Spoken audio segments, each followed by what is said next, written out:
Hey guys, welcome to Home Sweet Homeschool. If you're new here, my name is Ashley and I'm a homeschooling mom to one. And in today's video, this is actually the part 2 of our hits and misses homeschool reflections for the 2023-2024 homeschool year. I had to break it up in parts because when I started talking about curriculum, I can go on for days and I don't want you to have to sit here for days. So if you missed part 1, that will be linked down below. You can check out that. And today I'm just going to continue with my huge stack of stuff that has been sitting in my floor so that I could go over all of this with you guys. So I'm just going to start pulling from the stack and talk about whether it was a hit or miss for us. So first thing I have in my stack right here is financial literacy. I bought the PDF of it from Evan Moore. If you're looking for a very basic financial literacy for your kiddos, then it's a hit. It was a hit for us. Was it a little too young for my son? Absolutely. But did he go along with me and do the activities? He certainly did. I do not think it hurt him to go through it. I think it was a good thing for him to go through. And we've bought a different curriculum for consumer math for next year. But I do recommend the Evan Moore financial literacy. It was a hit.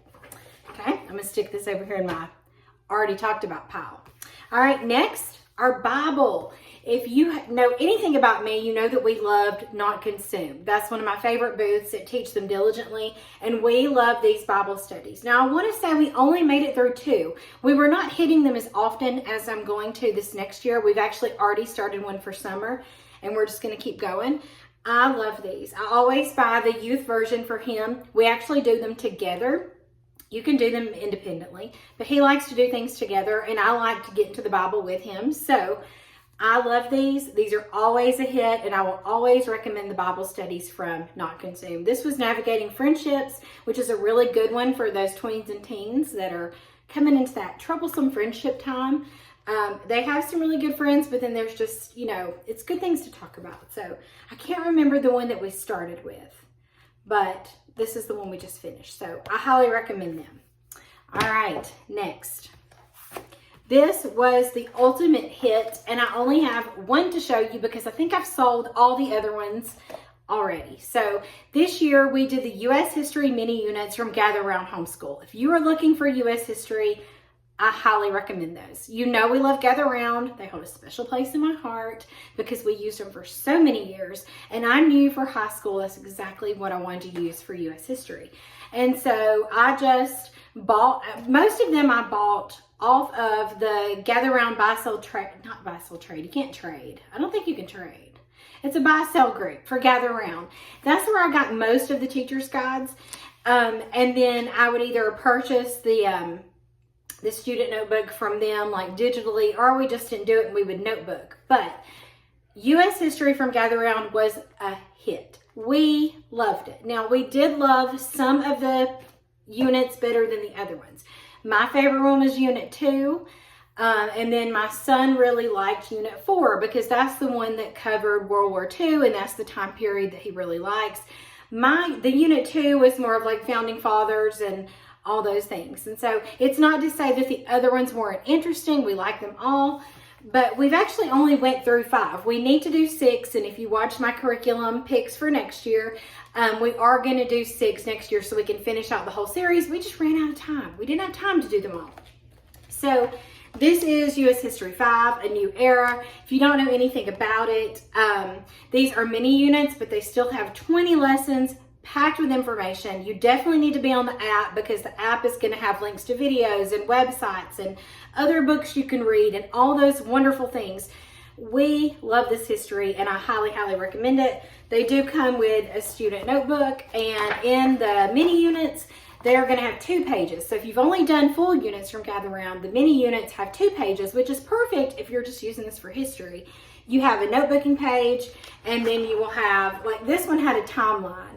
And we love this, and we started doing this, and I'm like, why are we not putting these pictures in our history timeline from School Nest? Because we love the School Nest notebooks. I always have those linked in my Amazon store. We use them for so many things, and we've been using the history timeline for a while now. So we stopped, I think after this first lesson, we stopped putting them in this student notebook, and we would put these little pictures in our history timeline from School Nest. So you do timeline things in here. You also have like narrations. You can make sure that you're retaining the information. There is a project in here that they work on. And so I love it. And it's really easy. It's really easy to do. If you're wondering, how did I count this as a credit with it being a unit study? I just made a document in Google Sheets.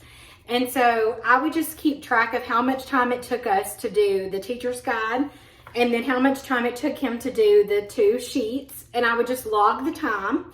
And then like for the notebooking page, I've always just used a rubric. And so I think I got the rubric from one of the mamas in the group. But you could use just a basic rubric of a completion, you know, if you wanted to.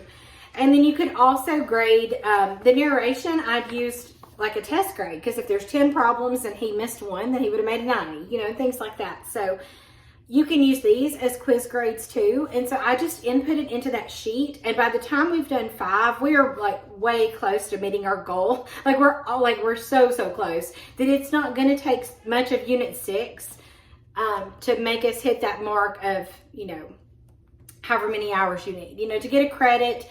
I think it's like 120 to 150 hours, but also it could just be completion of a subject. So when we complete all 6 units, that's a credit. We've worked through every unit. We've done the work. You know, you could give the project a grade. You could assign books for them. There's so many things you could do if you need to make it feel more complete to you. But to me, if you complete all 6 of these units and your kids are doing the student notebooks and they're watching videos, then you have more than, you've completed it. You've got a credit for U.S. history. So this was a hit for us. We loved it. All right, last thing, and this has like 500 components, is language arts, okay? So when I started the year, we were going to use IEW's Fables, Myths, and Fairy Tales, and we were going to use Robin Hood for Fix-It Grammar. And these are not misses. I mean, I say it's a miss because we didn't get very far in either one of them. We actually stopped the Fix-It Grammar at week 5. We were doing it like every other week when we started out. And so we finished at week 5. And it's fine. He actually likes Fix-It Grammar because it's just so like, here, just fix the sentence. And he's really good at it. And him and his friend actually made it a contest, like who could, you know, figure everything, you know how you write all this stuff over it. They would see who could do it first, like it was a challenge. Like, y'all are a bunch of nerds. Who does that? But they love that. But I don't know what happened. I can't even tell you what happened. I don't know. When we started the school year, I was going to pick books for us to read. We were going to use this for grammar and the Fables, Myths, and Fairy Tales for writing. And so I guess the miss is really on me. It's me. I was not organized enough in the way that I wanted to set all of that up. So it was a miss to think that I could just go in blindly and figure it out. I knew that I needed a plan. I need something better than that. And I did not go into it that way. So we started with this. We just didn't finish it. I'm going to keep it though. I'm going to keep it because it's good. And who knows, we may use it again. So I'm keeping Robin Hood because I want us to read that story anyway. As far as Fables, Myths, and Fairy Tales, we actually made it through, I think, unit, I don't know, 8, maybe? We did a lot more of it than we did a Fix-It Grammar because I really want him to understand that there is a structure to some writing. You know, you can write creatively and then sometimes they're going to say, hey, I want you to write this. And I want him to know how to do it. And so he actually liked it because he does like fables and myths and things like that. He loves myths. And so that worked out good. And we were actually like using it here and there up through May. I mean, we like finished our last one in May. We're not done with the book. So that's something that will go into next year probably. Probably. That sounded so stupid. I didn't say that right. Sometimes I mess up my words and I'm like, what am I even talking about? But I like IEW, and so these are going to stay in my homeschool closet because they will probably be pulled out again. That's what I'm going to say about that. So the miss was on me. As far as reading goes, we read Number the Stars, and then my son wanted to read Alice in Wonderland. Then we read Through the Looking Glass. Then we read Lord of the Flies, which my son was blown away by that book. That was a book I wanted us to read. And I didn't think he would like it as much as he did, but he loved it. He still talks about it to this day. And we read it like in November. He loved Lord of the Flies. I'm trying to think of what else we read this year. Why does your mind go blank? I should have like a stack of books that we covered. Oh, we read, he wanted to do Charlie and the Chocolate Factory. We read it. We started the BFG and did not like it. It just didn't have the field that Charlie and the Chocolate Factory had. And then we started reading the Chronicles of Narnia. He heard about it through some YouTube that he was watching, and I read it last summer because I'd never read it growing up as a kid. And so I read it last summer and I loved it, but I wasn't going to push it on him. But he asked about it, and so we started reading it. And so he's really into that. He likes like the fantasy kind of stuff. He's very much into that. And then on his own, he has been reading The Wizard of Oz, which I had no idea had like 10,000 books. We picked those up at a used bookstore. He's listening to those actually. He follows along. That's just how his ADHD works. He follows along with it. So he's doing the Wizard of Oz books. He's reading The Hobbit, which he's begging me to read, but I just don't know. I don't know if that's my thing.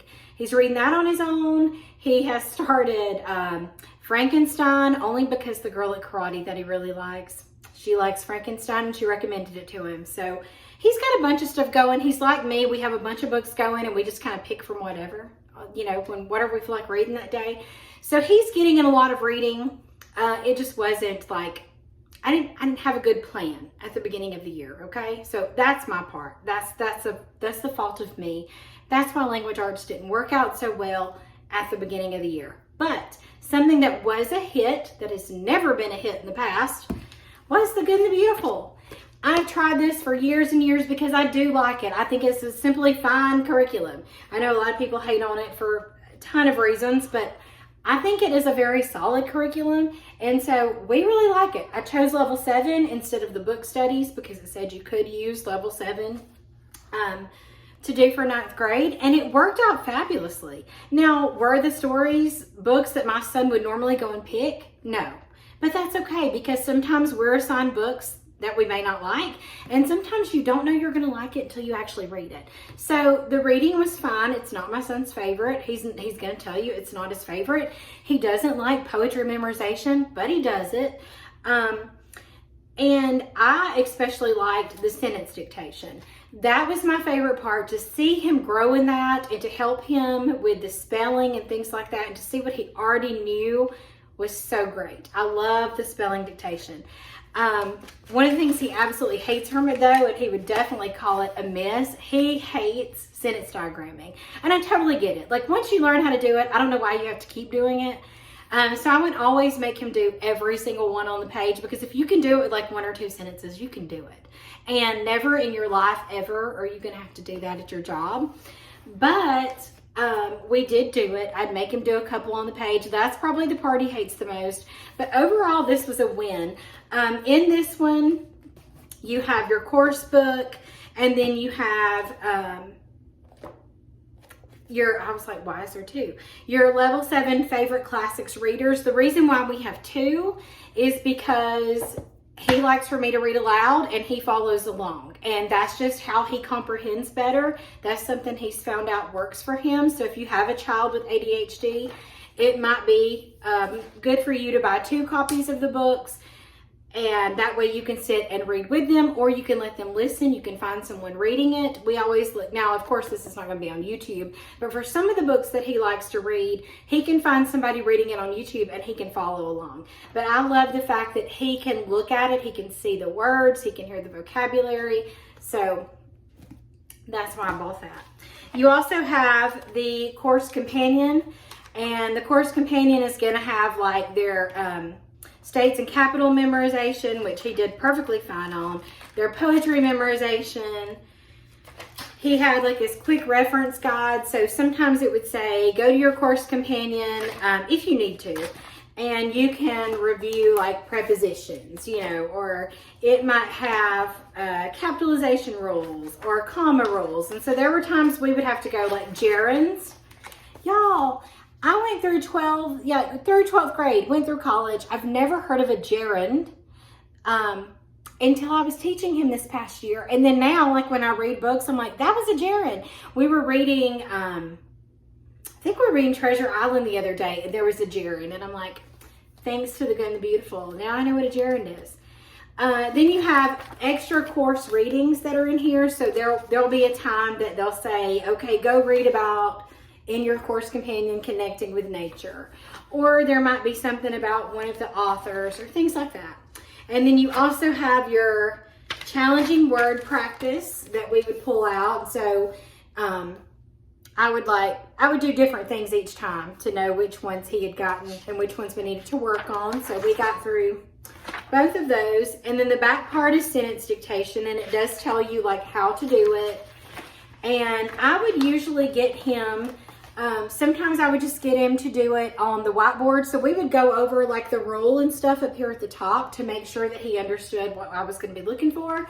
And then I would do like 3 sentences a day. So as soon as he got a check mark on it, we moved on to a different one. But the whiteboard was good for him to do that on. You could also do it in a notebook, but we just used a whiteboard. So this was definitely a hit. We really enjoyed that. So I think that's all. So far, I mean, when I think about our year, it was a really good year. And everything we used, we really enjoyed. So it was just a great year. Don't be afraid of homeschooling high school. I mentioned that in part 1. Our high school year for him turned out really, really well. High school is not scary. You just need to be a little bit more organized and figure out what's required of you, and then just teach them and spend time with them like you've been doing all these years before. If you have any questions about homeschooling high school, any of the things that were in this video that I used or the part 1 video, definitely ask me down in the comments. Share with me, if you're teaching high school or if high school is coming up in your future. Just let me know down in the comments below. And as always, thank you so much for watching.